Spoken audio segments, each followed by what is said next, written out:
Hello student, कैसे हो सभी। आशा करूंगा सभी ठीक ठाक होंगे भी। आज हमारा हरियाणा सिटी की तरफ से मैथ और रीजनिंग का प्रैक्टिस सेट नंबर 12 है। अगर पिछले प्रैक्टिस सेट नहीं देखे तो उनके लिंक आपको वीडियो डिस्क्रिप्शन बॉक्स के अंदर मिल जाएंगे। और आज से आपके 2 प्रैक्टिस सेट कराएंगे, एक प्रैक्टिस सेट और भी होगा आपका मैथ का। तो चलिए फिर ज़्यादा टाइम वेस्ट नहीं करते हुए क्लास को शुरू करते हैं। और सारे के सारे क्वेश्चन एग्जाम कॉर्नर से बहुत ही ज़्यादा इंपॉर्टेंट होंगे। तो चलिए, आज का हमारा फर्स्ट क्वेश्चन क्या कहता है। किसी वर्ष के अंदर व्यक्ति की औसत मासिक आय, औसत अवरेज से रिलेटेड एचएससी एक क्वेश्चन हर बार एग्जाम के अंदर देती है भी। तो औसत मासिक आय कितनी है, 3400 रुपये है। एक साल की है ना, तो एक साल के अंदर महीने कितने होते हैं, टोटल 12 महीने होते हैं। एक महीने का दे दिया 3400, तो टोटल आय हम यहाँ से निकाल लेंगे ना, यानी कि 12 को 3400 से मल्टीप्लाई कर देंगे तो कितना हो जाएगा हमारा, 40,800 हो जाएगा। ठीक, आगे देखो, 8 माह की औसत मासिक, यानी कि 8 महीनों की कितनी दे दी, 8 महीनों की दे दी 3160। आगे क्या है, 5 महीनों में कितनी दे दी, 5 महीनों की 4120 रुपये है।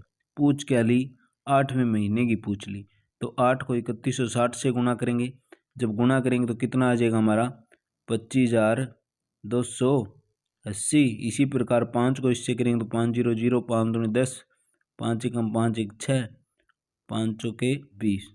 अब क्या करना है, इन दोनों को ऐड कर लोगे। 8 5 13, आपको पता है 13 में से 12 माइनस करेंगे तो 1 बचेगा, यानी इन दोनों को ऐड कर लेंगे। तो यहाँ पर 0, यहाँ पर 8, 6 और 2 कितने हो गए 8, 5 और 2 और 2 4, यानी 45,880 में से माइनस कितना करना है अभी, 40,800 करना है। 40,800 करना है। जब माइनस करोगे तो right answer option number B हो जाएगा भी, 5,080 रुपये। और इस टाइप का क्वेश्चन 100% आएगा भी आपके एग्जाम के अंदर। चलिए फिर नेक्स्ट क्वेश्चन देखो। आज की क्लास के अंदर सारे के सारे क्वेश्चन अभी आपके बहुत ही ज़्यादा इंपॉर्टेंट है। समबाहु त्रिभुज की ऊंचाई, और हम प्रैक्टिस सेट 12 का सॉल्यूशन कर रहे हैं भी। समबाहु त्रिभुज की ऊंचाई दे दी 4√3।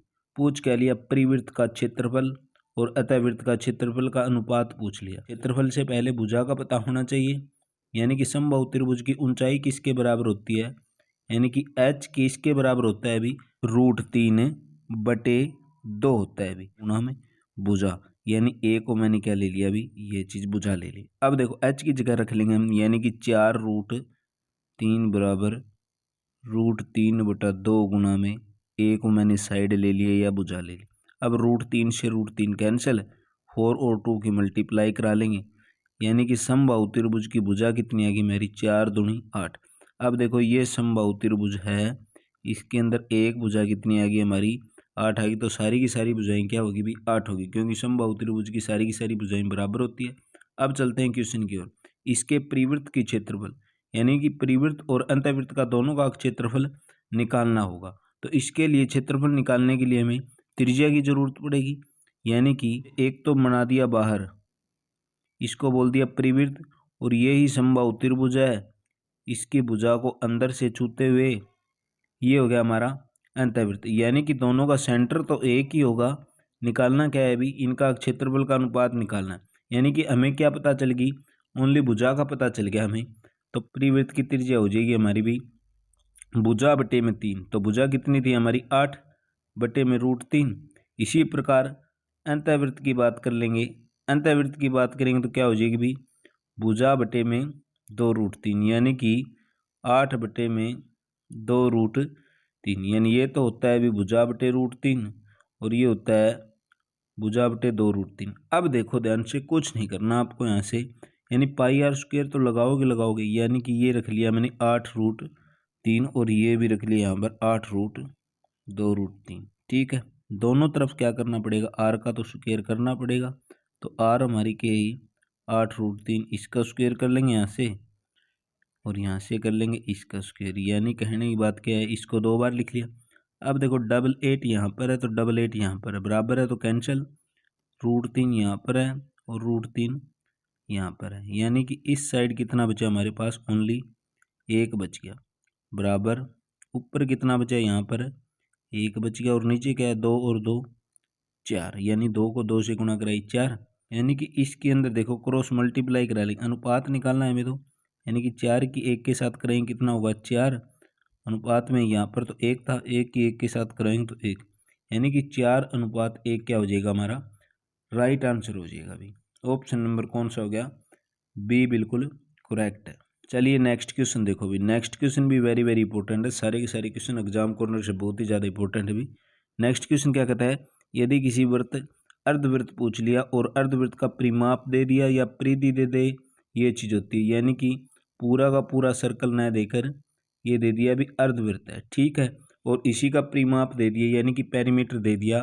परिमाप होता है अर्धवृत्त का किसके बराबर हो जाएगा, यानी कि आर ब्रैकेट के अंदर 2 प्लस का पाई इज इक्वल टू परिमाप या परिधि। तो हमें तो आर ये पूछ रहा है भी व्यास क्या होगा, यानी व्यास से पहले तो रेडियस का पता होना चाहिए, यानी कि डायमीटर पूछ लिया, डायमीटर से पहले रेडियस का पता होना चाहिए, यानी कि व्यास से पहले त्रिज्या का पता जरूरी होना चाहिए। यानी कि आर किसके बराबर होगी, आर तो निकालनी है, 2 प्लस का पाई की वैल्यू ये क्या दे रहा है अभी 22/7 इज इक्वल टू कितना है हमारा परिमाप कितना है 144 है। अब देखो आर तो यहीं पर रहेगा, 7 की 2 के साथ गुणा करेंगे 14 प्लस का कितना है 22 बटे अगर मैं 7 करूँगा तो ये दूसरी साइड चल जाएगा, यानी 144 के गुणा के अंदर चले जाएगा, 144 गुणा में 7, यानी कि आर मल्टीप्लाई 22 और 14 ऐड करेंगे कितना हो गया 36 इज इक्वल टू 144 मल्टीप्लाई 7। अब इसको कैंसिल आउट कर लेंगे, यानी कि कितने पर चल जाएगा 4 पर पूरा पूरा चल जाएगा, 36 चौके 144। आर की वैल्यू कितनी आएगी हमारी 7 और 4 की गुणा करेंगे 28, यानी कि रेडियस आ गया 28, यानी कि त्रिज्या आ गई 28। पूछ क्या लिए व्यास पूछ लिया, इसका डबल कर देंगे 28 दूनी 56। नेक्स्ट क्वेश्चन भी वेरी वेरी इंपॉर्टेंट है। क्वेश्चन क्या कहता है भी, दो संख्याओं का एलसीएम और एचसीएफ किसका गुना है भी 12 गुना है। अच्छा, एमएस और एलएस का योग दे दिया इतना, इनमें से एक संख्या दे दी भी, एक संख्या दे दी कितनी 90, एक संख्या दे दी इसने 93 भी। हमें क्या करना है दूसरी संख्या क्या होगी ये निकालनी। ऑप्शन उठाओ 124 उठा लिया। अब दोनों के फैक्टर कर लेंगे, क्यों करेंगे वो भी बताऊंगा। यानी कि इसको क्या लिख सकते हैं 93 को 31 गुना में 3, 124 को लिख सकते हैं 31 गुना में 4, ठीक है। अब देखो ये क्या बोल रहा है, यानी कि एचसीएफ और एलसीएम का योग है 403 है। अगर हमारा योग 403 आ रहा है तो right answer option number A हो जाएगा। अब देखो इन दोनों के अंदर एचसीएफ यानी कि महत्व समावर्त्य क्या होगा, दो जो चीज़ कॉमन होगी उसी को लेंगे, तो दोनों के अंदर 31 है, तो एचसीएफ कितना आ गया हमारा यहाँ पर 31 आ गया भी।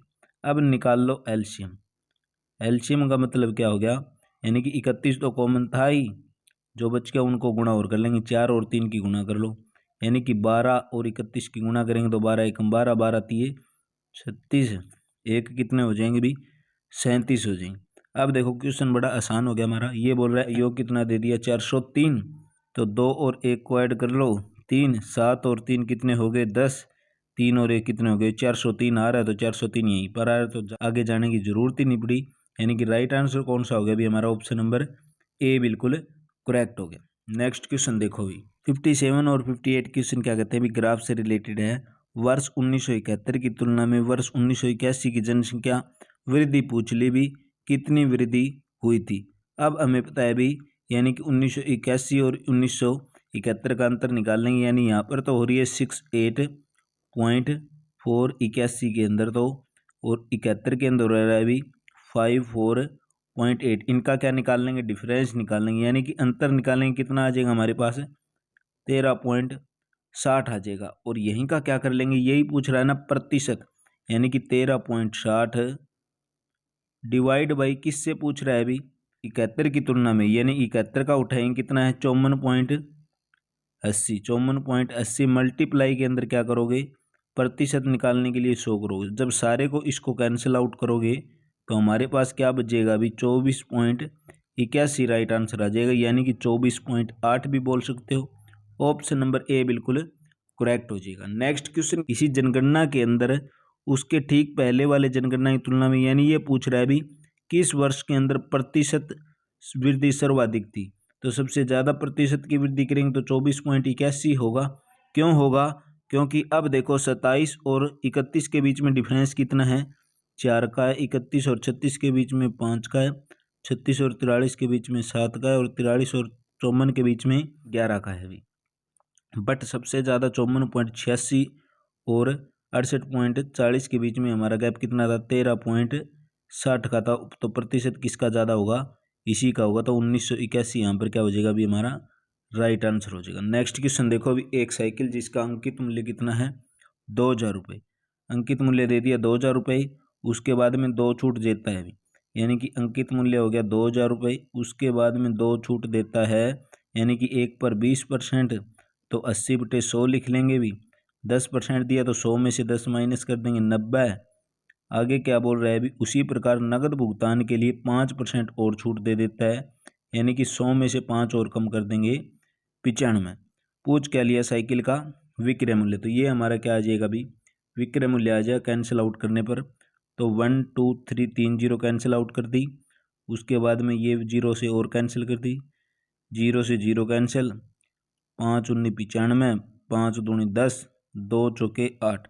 अब सभी की जब गुणा करोगे भी ऊपर से, तो मल्टीप्लाई करने के बाद राइट आंसर आ जाएगा 1368। ऑप्शन नंबर ए बिल्कुल करेक्ट हो जाएगा। अभी एक कूट भाषा के अंदर यूनिटी को लिख लिया अभी फ्रेम, यानी उसी भाषा के अंदर ये चीज़, इसको क्या लिखेगा, यानी कि कुछ नहीं करना भी कि A B C D E F G H, इस प्रकार आई जे के एल एम, इसी को उल्ट के लिख दिया अभी, N O P Q R S T U V W X Y और जेड। ओके, अब देखो ये क्या बोल रहा है, यू को बोल दिया एफ, तो यू देखो कहाँ पर है, ये यहाँ पर था, यानी इसका उल्टा। इसी प्रकार यानी कि एन का उल्टा भी क्या लिख दिया अभी, एम लिख दिया। हमें कुछ नहीं करना, टी आर ए का बनाना है, तो टी आर ए का बनाएंगे। टी का उल्टा क्या हो जाएगा अभी, जी हो जाएगा। टी का उल्टा हो गया जी, उसके बाद में आर का उल्टा करेंगे तो आर का उल्टा हो जाएगा आई। इसी प्रकार ए का उल्टा करेंगे तो ए का उल्टा होता है जेड, यानी कि ज़्यादा तो जाना नहीं, जी आई जेड। ये ऑप्शन भी नहीं है, ये ऑप्शन भी नहीं है, ये ऑप्शन नहीं है। Right answer option number A हो जाएगा करेक्ट भी। नेक्स्ट क्वेश्चन देखो, क्वेश्चन नंबर 71 और 72 के अंदर क्या कहता है, वेरी वेरी इंपॉर्टेंट क्वेश्चन है। ये चीज़ होगी डायरेक्शन हमारी। ओके, ये इस साइड हो गया हमारा पूर्व यानी कि ईस्ट, इस साइड हो गया वेस्ट यानी कि पश्चिम, इस साइड ऊपर हो गया भी हमारा नॉर्थ यानी कि उत्तर, और नीचे हो गया हमारा वेस्ट यानी कि साउथ यानी कि दक्षिण भी। ओके, एक स्थान से उत्तर की ओर चलते हैं, यानी कि इस स्थान से अगर चलेंगे उत्तर की ओर चलेंगे, यानी कि उत्तर तो ऊपर हो गया, 4 किलोमीटर चलना है तो 4 किलोमीटर यहाँ पर चल दिए, यानी कि ये जो डिस्टेंस होगी ये 4 किलोमीटर होगी। आगे क्या है, फिर अपनी बाईं ओर मुड़ने पर, यानी कि इसका बायां किस साइड हो जाएगा, इस साइड हो जाएगा, यानी कि बाएं ओर मुड़ने पर 5 किलोमीटर चलता है तो 5 किलोमीटर यहाँ पर चल दिए। उसके बाद में फिर वह अपनी बाईं ओर मुड़ता है, 5 किलोमीटर चलता है, यानी कि नीचे चलेगा 5, 4 तो ये थी, 1 किलोमीटर और नीचे आ जाएगा अभी। ओके, आगे क्या बोलता है, फिर वह बाईं ओर मुड़कर 6 किलोमीटर जाता है। बायां यानी कि इस साइड मुड़ेगा, 6 किलोमीटर चलेगा, 5 तो ये टोटल होगी क्योंकि ऊपर 5 चला था, 1 किलोमीटर यहाँ पर चल दिया। आगे क्या बोल रहा है, दौड़ समाप्त होने के बाद ठीक फिर बाईं ओर घूमकर 1 किलोमीटर और चल जाता है, यानी कि 1 किलोमीटर और चल जाता है, यानी कि यहाँ पर आ जाता है अभी। ओके, क्वेश्चन में पूछ रहा है अभी, आप उस स्थान से कितनी दूरी पर हैं जहाँ से दौड़ना शुरू किया था। अब देखो ये स्थान था हमारा दौड़ने वाला, और कितनी डिस्टेंस है ये, टोटल 1 किलोमीटर है, तो राइट आंसर हो जाएगा हमारा यहाँ पर हो गया हमारा ऑप्शन नंबर ए बिल्कुल करेक्ट।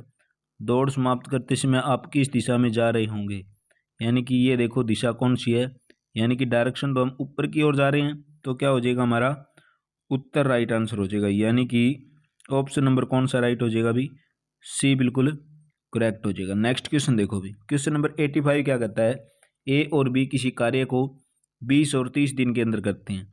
ये तो हो गया ए, ये हो गया बी, ए करता है काम 20 दिन के अंदर, बी करता है 30 दिन के अंदर।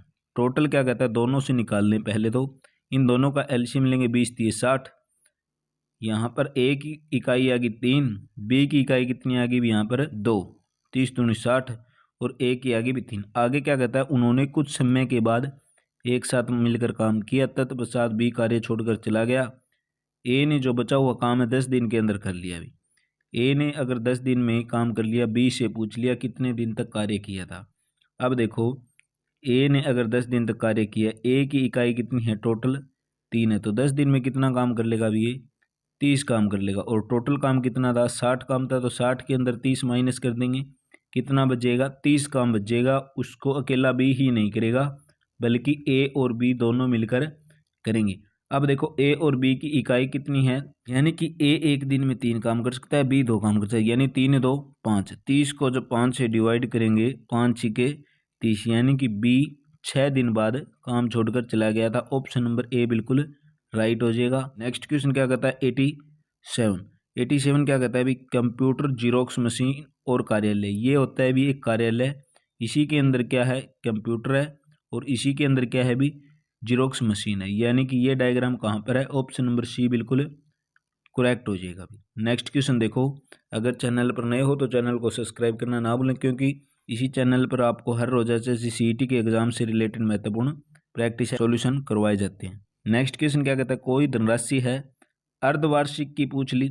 अर्धवार्षिक के अंदर सबसे पहले देखो रेट को कर देंगे 2 से डिवाइड, और टाइम को कर देंगे भी 2 से मल्टीप्लाई। यानी कि रेट कितनी है हमारी 4% है, तो रेट आ जाएगी हमारी 2%। ओके, आगे क्या है, समय 1 वर्ष है, तो टाइम कितना हो जाएगा भी हमारा 2 साल हो जाएगा। वर्ष के अंत के अंदर 7803 रुपये प्राप्त होती है राशि भी, 7803 रुपये राशि प्राप्त होती है। पूछ क्या लिया, वह धनराशि क्या होगी, ये लिख लिया मैंने 7803 इज इक्वल टू पी तो निकालना है, यानी कि 1 प्लस का दर करेंगे, दर कितनी आई हमारी यहाँ से 2%, बटे करेंगे 100 ऊपर जितना टाइम है, यानी कि 100 को 100 एकम 100 यानी कैंसिल आउट करने पर 102/100 आ गया। 2 5 10, 2 एकम 2 और 50, यानी 51/50 आ रहा है अभी। अब देखो 7803 is equal to P multiply 51 का स्क्वायर और 50 यानी इसका स्क्वायर। ओके, जब देखो पी आगे क्या 7803 है भी, 7803 है ना, 51 और 51 का स्क्वायर करो कितना हो जाएगा, 51 और 51 का स्क्वायर करोगे 2601 होगा भी। और नीचे क्या है 50 और 50 का स्क्वायर करेंगे 25 हो जाएगा। अब ऊपर से ऊपर ही काट लेंगे ना, यानी कि मल्टीप्लाई के अंदर तो पी था, यानी कि 3 से कैंसिल आउट कर देगा, 26 3 78, 2500 की 3 से गुणा करेंगे कितना हो जाएगा भाई 7500 हो जाएगा। वो धनराशि कितनी हो जाएगी 7500 हो जाएगी। बस कुछ नहीं करना, फार्मूले के अंदर वैल्यू पुट कर दो, पी मल्टीप्लाई 1 + R/100 भी। चलिए नेक्स्ट क्वेश्चन देखो, नेक्स्ट क्वेश्चन क्या कहता है 899 से भाग देने पर शेष होता है भी 63 प्राप्त होता है, यानी कि कौन सी संख्या होगी, तो 899 के अंदर सबसे पहले वो संख्या निकाल लो, 63 ऐड कर लो, 9 3 12, 9 6 15 और 1 16, 8 और 1 9 भी, यानी कि 962 वो क्या होगी संख्या होगी। उसी संख्या को 29 से भाग देंगे, यानी इसी संख्या को 29 से भाग देंगे, 29 3 87, बच के कितने 16 में 7 गए 9, आगे क्या है भी 2, 29 3 87, 92 में से 87 माइनस करेंगे कितना बचेगा भी 5 बचेगा, तो शेष बल कितना बचेगा, ऑप्शन नंबर सी बिल्कुल करेक्ट हो जाएगा। नेक्स्ट क्वेश्चन देखो भी, नेक्स्ट क्वेश्चन है रीजनिंग से रिलेटेड 76 के अंदर क्या कहता है भी, ए को लिख दिया, यानी कि इसको लिख दिया बी और सी छोड़कर, तो जी के बाद में एच और आई को छोड़ देंगे तो क्या लिखेंगे भी जे लिखेंगे। इसी प्रकार आगे है आई के बाद में जे और के को छोड़ दिया, जे और के को छोड़ दिया लिख देंगे एल। इसी प्रकार इस जी के बाद में 2 छोड़ेंगे तो जी एच और आई फिर आ जाएगा जे। आगे क्या कहता है ये देखो जेड और एक्स है, ये है डब्ल्यू और यू, जेड से पहले 2 का गैप है, फिर लिखा डब्ल्यू यानी कि टी से पहले 2 का गैप करेंगे, यानी कि क्यू, बीच में क्या आ जाएगा आर और एस, यानी कि ये आ गया जे एल जे क्यू, तो J L J Q right answer हो जाएगा ये भी। आगे आर का करोगे तो यही चीज़ सेम की सेम हो जाएगी भी। आगे कहता है 7 का 49 और 56, यानी कि 7 को 7 से मल्टीप्लाई करा दिया, 7 को 7 से मल्टीप्लाई कराते हैं तो 49 होता है, 7 को 8 से मल्टीप्लाई कराते हैं तो कितना होता है 56। इसी प्रकार 14 को 14 से मल्टीप्लाई कराएंगे तो 196 होगा, फिर 15 से करा दी तो हो गया 210। 9 को 9 से कराएंगे 81, 9 दाई 90 होता है, यानी कि ऑप्शन नंबर ए तो नहीं होगा। 12 को ये भी नहीं होगा, यानी 21 को 21 से गुणा करा दी, कितना हो गया 441, फिर 22 से करेंगे तो 462। ऑप्शन नंबर सी बिल्कुल करेक्ट हो जाएगा भाई। नेक्स्ट क्वेश्चन है, नींव के अंदर भवन और संविधान के अंदर, यानी कि भवन के अंदर क्या होती है, सबसे पहले नींव तैयार होती है, तो वही बात है राष्ट्र को तैयार करने के लिए संविधान। ऑप्शन नंबर सी बिल्कुल करेक्ट हो जाएगा भाई। नेक्स्ट क्वेश्चन देखो, अब्बू अपने घर से 20 किलोमीटर यानी कि 20 मीटर पूर्व की ओर जाता है। 20 मीटर पूर्व की ओर जाता है, तो पूर्व है इस साइड, यानी कि 20 मीटर चल दिया पूर्व की ओर, फिर दक्षिण की ओर मुड़कर 50 मीटर चलता है दक्षिण की ओर। दक्षिण तो होगा नीचे, 50 किलोमीटर चलता है। उसके बाद पश्चिम की ओर मुड़कर 10 मीटर चलता है भी, पश्चिम की ओर जाता है, यानी कि पश्चिम तो हो गया इस साइड, यानी ये हो गया हमारा पूर्व, ये पश्चिम है, तो ये उत्तर है, ये दक्षिण है, यानी पश्चिम की ओर जाता है 10 किलोमीटर। ओके, अब वह उत्तर की ओर 20 किलोमीटर चलता है, यानी उत्तर की ओर तो ऊपर, ये चल दिया अभी 20। अब क्या कहता है, फिर वह 10 मीटर और पश्चिम की ओर, यानी कि यहाँ पर आ गया अभी, दूरी पूछ ली, यानी कि टोटल डिस्टेंस ये थी 50, टोटल डिस्टेंस ये थी कितनी भी, ये थी 50, यानी कि यहाँ तक आ गया 20, 50 में से 20 गए, बच गए कितने भी, 30 बच गए, तो दूरी पूछ ली कितनी थी। ऑप्शन नंबर सी बिल्कुल करेक्ट हो जाएगा। नेक्स्ट क्वेश्चन देखो, वेरी वेरी इंपॉर्टेंट है, यानी कि इन ये वर्ड दे दिए भी आपको, ये पूछ लिया कि उस शब्द को ज्ञात कीजिए कौन सा होगा जो इन अक्षरों से नहीं बनाया जाता। अब देखो एक्स्ट्रा है, EXTRA है, एक्स्ट्रा के अंदर हमें इस पूरे के पूरे EXEMPLIFICATION के अंदर आर नहीं दिखाई दे रही, आर नहीं दिखाई दे रही, तो यानी कि ऑप्शन नंबर क्या हो जाएगा, डी बिल्कुल करेक्ट हो जाएगा भी हमारा। और इस क्लास को प्लीज़ ज़्यादा से ज़्यादा शेयर करें। इसके बाद में हम HSCCT की तरफ से प्रैक्टिस सेट नंबर 13 भी जल्दी ही आपको कंप्लीट करवाएंगे। तो आज की क्लास में मोस्ट इंपॉर्टेंट क्वेश्चन करवाए आपको। अगर चैनल पर नए हो तो चैनल को सब्सक्राइब करना ना भूलें और क्लास को लाइक करें। प्लीज़ क्लास को ज़्यादा से ज़्यादा शेयर जरूर करें। Thank you. फिर मिलते हैं नेक्स्ट वीडियो में। थोड़ी देर के बाद में आपका HSCCT के मैथ और रीजनिंग का प्रैक्टिस सेट नंबर 13 भी आ जाएगा भाई। Thank you.